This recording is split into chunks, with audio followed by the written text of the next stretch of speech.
Hey guys, it's Danny. Today I'm gonna show you how I got my very own African violet hybrids. Some of them you can see right here. Now, some of you already know the process. It's been taking me more than a year, about 2 years to reach this level, and it shouldn't have, but I neglected these babies a lot.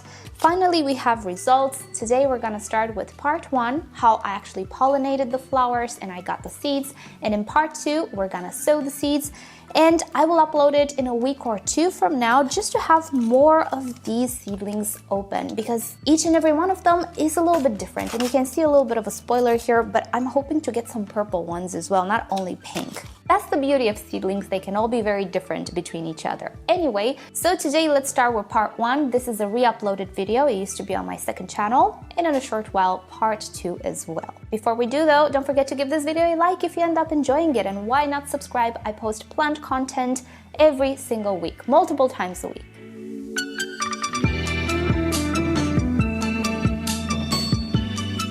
Hey guys, it's Danny. Today I'm going to show you how I cross-pollinated my African violets in order to obtain my very own African violet hybrids. Right now I am at the stage of actually having the seeds, so let's go back in time about half a year and I'll show you what I did. So, as you might expect, what I intend to do is get pollen from this African violet and put it on one of the flowers of this one, and vice versa. I will cross-pollinate these two because I think the result could be really wonderful. I absolutely love this ruffly edge that the pink one has, and I absolutely love the beautiful flower that the freezing rain has. So a cross between the two makes sense aesthetically wise for me. Let me just tell you what these violets are. This is LF Freezing Rain. This one is RM Princesa Turandot. In case you want to look for them, they are amazing, such good bloomers. Can you see how big the flowers are? They're absolutely wonderful. The Princessa one has curly-ish leaves, and this one is a rather tiny standard, but yeah, both of them bloom really, really nice. So first I'll take pollen from Freezing Rain, and what I need to do is find a flower which is slightly older, so not a freshly opened flower. And I know which ones are older because they are bigger. When they first open, the flowers are kind of tiny, but as days go by, maybe 3-4 days, they get larger and larger until they reach their full size. So the flowers which are bigger on my violet are here. This is actually, I think, maybe the first flower that opened. So I will take pollen from this one. We can see that all of the blooms have opened. It tends to produce 3 buds or 3 flowers per little stem. And you can see that some stems still have buds. Oh no, it produces 1, 2, 3, 4, 5. Oh my goodness, 5 flowers. Maybe even more. Such a good hybrid. If this takes, it will have some great genes. So the pollen is this yellow stuff in the middle of the flower, as you might expect. So what I will do is remove it and then try to break this little sac in between my fingernails to uncover the pollen. This was a little hard, but can you see this yellow dust here? That is the pollen. And what I will do with this, let me give it a close-up. I will pollinate these 2 flowers because they were the last ones to open. Can you see how tiny this flower is? It will grow big, but it just opened. So it's a fresh flower. And as far as I understand, you need to pollinate fresh flowers with older flower pollen. It's not a rule though. Some growers really are not okay with this rule, but pollen is indeed easier to get from an older flower. So what I'm doing is placing the pollen on this little stick-like formation here. This is the stigma. It is the female part of the flower, and it has a sticky tip. So I placed this little dust on the stigma, and I want to collect more. So I will do the same thing, and oh, this one has more pollen. And I'm just going to put the pollen straight from the stamen. And there you go. It is completely covered by pollen. So to mark it, I will use a string, wrap it. I have an audience. Wrap it around the stem like so, And here at the end, I will place a little tag. Now, this is coming from a tag that I purchased at the store from school supplies. I wrote the name of the pollen donor, and what I will do, this is a sticky tag by the way, is stick it to the ending of my little rope and fold it in two, and hey presto, we have a little tag. So that we don't forget what we did here, and now it is time to pollinate this stem as well. So I will do the same procedure. I'll find some older pollen from bigger flowers and just open up the pollen sac and pollinate the flower. Ooh, this one has a lot of pollen. Do you see it falling on the flower? I think you can see the stigma here is covered in pollen. So I'm gonna tag it in the very same way. Gonna cut this sticky label and then place my tag. This one turned out a little crooked, but it works.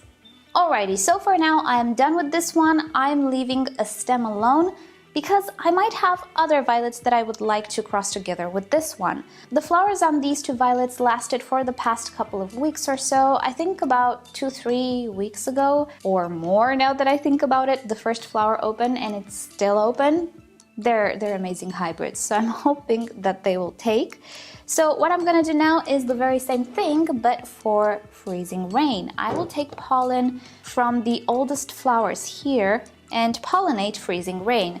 It will be slightly more difficult because this one has very ruffled flowers, but we shall try. Let's see, what stem shall we pick? I need to pick one with very, very visible stamens, or actually stigmas, sorry. So I removed a pollinia from the other one, and can you see? It is full of pollen, and I'm gonna go ahead, rub it on the stigma here. It's full of pollen. I think I'll do all of these flowers with this pollen sac. And there you go. And let's just go ahead on these ones once again. Oh, just gonna use my finger. Very, very delicate flowers and very delicate procedure here, but I think the deed has been done. Alright, so my violets are now pollinated. I made a little tag for this stem as well, and I cannot wait to see if I get seed pods. Both of these hybrids are super vigorous. They are among the first that I purchased this year, and even though I do have other violets starting to open up, these ones are just taking off. Very, very good hybrids. And to give you some idea about how I grow them, this one I grow it in a self-watering Lechuza Mini Deltini, which you guys might already know, but the revelation is the cube here. This is the 14 centimeter cube, which lets you add whatever type of, well, not really, a type of pot at your choosing, at your disposal inside this holder here. I do present these pots in a different video. I'll add it down below in the description if you're interested. But yeah, since this one is a much bigger violet, she is actually doing much, much better in the bigger pot. I don't need to worry about watering. These two drink a lot of water, again, in comparison to other violets. I'm gonna pollinate others as well as they open, so we might have some other examples during this video. I'm doing this process off camera and posting it whenever I have stuff to tell you. Alright, so I'll see you when I pollinate something else. Now fast forward about half a year and here we are. These are my seeds. I did a little boo-boo. I collected them when the seed pods were super ripe, and as you can see, some of them spilled on my tissue paper. And because I really didn't have time to plant them just yet, I will make sure to do a video about that. I just kept them under this plastic dome. Now, I did actually film intermediate footage with the formation of the seed pod, but somehow I deleted it. I'm so sorry about that, but here is the seed pod. I will give you a big close-up. There we go. The two that caught were actually Princess Turandot crossed with LF Freezing Rain. The other ones didn't want to form a viable seed pod, so it kind of just withered off. But these guys do have seeds inside, and I think you can recognize the shape of the Princess Turandot. So the next step is to actually plant these seeds, and hopefully we're gonna get some viable specimens. The idea is that, being that these are already pretty complex hybrids, I'm not entirely sure if what I have here is viable. So as you can see, in the seed pods, I do have seeds, but how viable they are and how strong these hybrids will be, I don't know. So that's why I will film the progress in a different video, not in this video. As you could see, the process took a lot of time. It takes a few months. Maybe it depends on the hybrid, but there we have it. We have results, and I would suggest that you remove the seed pod when you see it starting to dry out. Don't let it be dry for way too long, because when you remove it, you might risk breaking it open and losing all of the seeds like I did. So stay tuned for another video with these seeds. Hopefully they germinate.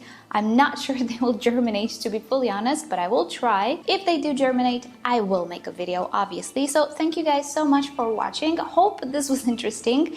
And if you want to cross-pollinate your African violets, why not? It's really fun. You might actually get some hybrids and some interesting looking African violets. As a little update on my African violet collection, it is no longer, and this is because the thrips were overwhelming me. I already have an orchid collection, and I discover it's so much easier to keep them under control on my orchids, which have very thick leaves. I can do water treatments with all sorts of substances. I cannot really do that with African violets because I would get all sorts of spots on the leaves, all sorts of crown rots and things of the sorts. It just didn't work out. I'm also guilty because I did send a lot of them to my mom, and now she has problems with the thrips, and she was confident she would get rid of them, but no, it's getting out of control. So yeah, the thrip situation with the African violets was a little bit of a pain for me. I don't use toxic insecticides. It is just one of my principles, and that is that. I'd rather lose the plants than use toxic chemicals in this room. So yeah, I only have a handful of African violets left. I don't have the parents. I don't have these guys anymore, sadly, but hopefully I will start again. I'll keep these African violets in the house and I'll have no more pest issues. We'll see. So anyway, thank you again for watching. Hope this was interesting. Subscribe for more videos about plants and orchids on this channel. And with that said, I'll see you next time. Bye!